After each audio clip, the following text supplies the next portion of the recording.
검찰이 내란의 우두머리인 윤석열에게 거듭 출석을 요구했습니다. 아울러 경찰과 고위공직자범죄수사처의 수사협의체인 공조수사본부도 윤석열 쪽에 출석 요구서를 보냈습니다. 검찰은 첫 소환 통보 때처럼 형법상 내란의 우두머리, 직권남용, 권리행사 방해 혐의 등을 적시해서 나와라 이렇게 요구했는데요.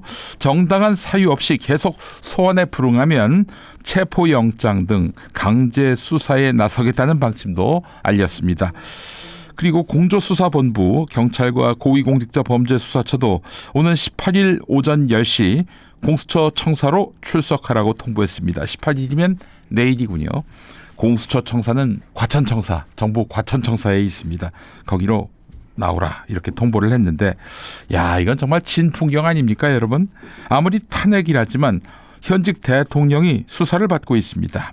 사실 대통령 직위에 있으면서 수사를 받는 경우는 이번이 처음이 아닙니다.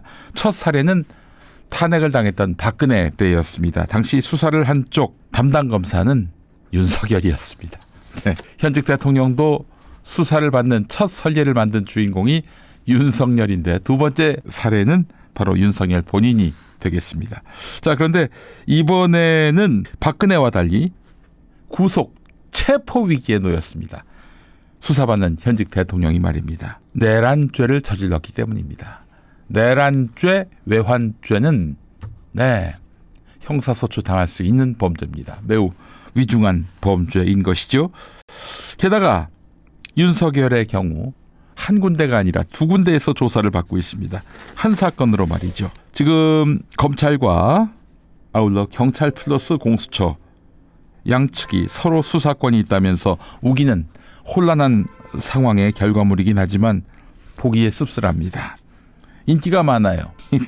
지금 정당한 인기가 아니라 다른 맥락에서의 인기지만, 자, 문제는 윤석열이 흔쾌히 조사에 응할 것 같지 않다는 점입니다.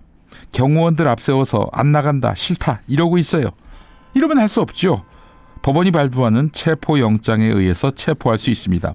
법원 영장마저도 경호원들 앞세워서 부정할 것인지 거역할 것인지 윤석열의 선택이 주목됩니다. 사실 체포영장 안 나올 것이라는 염려는 할 필요가 없습니다. 왜냐하면 다른 모든 종범들, 공동정범들, 그러니까 수괴가 아닌 나머지 모든 혐의자들은 다 체포 구속됐습니다. 우두머리에 대해서 영장을 발부하지 않는다? 상식 바뀌지요. 이러는 사이에 윤석열과 비서실, 경호처 등이 내란의 전모를 감추기 위해 관련 증거들을 인멸하고 있을지 모른다는 의심이 커지고 있습니다. 네, 그렇다면은 내가 한마디 충고할게. 잘 숨겨라. 잘 숨겨야 된다고. 온 국민이 텔레비전 화면으로 너희들의 내란을 다 봤는데 뭐 몇 장의 페이퍼가 없어졌다고 너희들의 죄가 가려지지 않아요. 예, 잘 숨겨야 돼. 잘못 숨기면 증거인멸에 혐의가 더해지니까. 사실 일반적인 범죄에서도 수사기관이 이렇게 증거인멸할 시간을 주지는 않지요. 이렇게 더디게 움직이지 않습니다. 자, 근데 더 큰 문제는 윤석열이 끝끝내 수사기관 출석 요구에 응하지 않으면은 한 대 맞을 거 10대 맞는다는 겁니다. 파면의 사유가 하나 더 추가된다는 것입니다. 탄핵 심판 대상이었던 박근혜도 애초 약속과 달리 검찰 특검 수사에 협조하지 않았습니다. 그러자 헌법재판소는 탄핵 심판 결정문에서, 파면 결정문에서 박근혜가 국민을 상대로 진실성 없는 사과를 하고 국민에게 했던 수사에 협조하겠다, 이런 약속도 지키지 않았다, 이러한 언행을 보면, 행동을 보면 피청구인, 즉 박근혜의 헌법 수호 의지가 분명하게 드러나지 않는다, 이렇게 판단을 했습니다. 이게 이유가 돼서 파면된 겁니다. 계엄 선포와 관련해서 법적, 정치적 책임을 회피하지 않겠다, 윤석열이가 이렇게 말을 했는데 지금 그 반대되는 행동을 하고 있는 것입니다. 윤석열이 수사에 계속 협조하지 않는다면 박근혜와 같은 결과를 얻게 될 것입니다. 사실 박근혜는 법조인 출신이 아니죠. 근데 윤석열은 법의 수호자인 검찰의 수장, 검찰총장을 지냈던 사람입니다. 일생 검사로 살아온 경력을 자랑했던 인물입니다. 근데 수사기관의 출석 요구에 수긍하고 있다? 애들 교육에 도움이 안 되는 거예요. 사형과 무기밖에 없는 내란 죄는 매우 중대한 범죄입니다. 이걸 저질러 놓고 한 점의 뉘우침이 없다?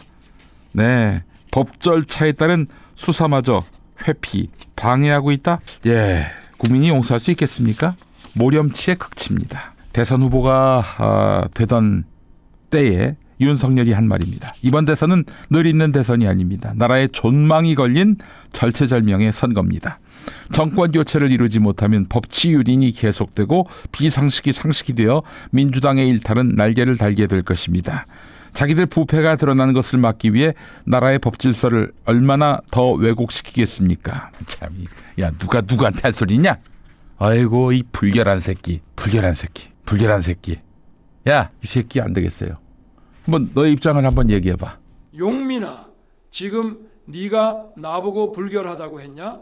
야, 나는 너보다 더 깨끗해. 왜인 줄 알아? 나는 날마다 소독하거든. 소주, 즉 알코올을 입속으로 넣어서 입, 식도, 소장, 대장을 깨끗하게 소독해요. 술도 못 먹는 새끼. 누구 보고 불결하다고 해? 아, 요 며칠 국정운영 걱정 없이 집에서 술만 퍼마시는데 이렇게 해피할 수 없어요. 맨날 술이야. 재명아, 졸라 고맙다.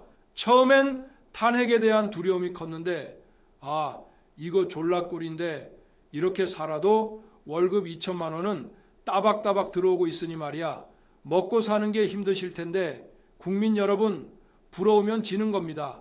야, 재명아, 기왕 이렇게 된 거 나 퇴임 때까지 탄핵 당할 테니까 감옥 보내는 것만 하지 말아라. 네 하고 싶은 거 다 해. 나 더 이상 국정 관여 안 할 테니까. 그게 불가능하면 감옥에 보내되 술만 좀 넣어다오. 그것도 안 되겠냐? 아, 죄송합니다. 저에게 고달픈 현실도 남아 있습니다. 강아지들 똥 치워야 하거든요. 그럼 이만.